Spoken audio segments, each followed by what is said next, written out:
नमस्कार मित्रांनो, आज आपण पाहणार आहोत इंद्रजित भालेराव यांची बाप कविता शेतकऱ्याच्या जीवनावर आधारित. शेतामधी माझी खोप, तिला बोराट्याची झाप, तिथं राबत कष्ट तो माझा शेतकरी बाप. लेतो अंगावर चिंध्या, खातो मिरची भाकर, काडी उसाची पाचट, जगा मिळाया साखर.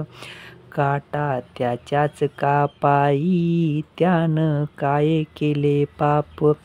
बाप शेतकरी उभ्या जगाचा पोशिंदा, त्याच्याच भाळलेला रात्रंदिस कामधंदा.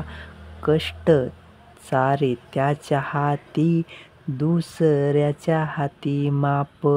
बाप फोडितो लाकड, माय पेटवते चूल. पिठा मागल्या घामाची, काय चव सांगू तुला. आम्ही कष्टाचंच खातो, जग करी हाप हाप. धन्यवाद.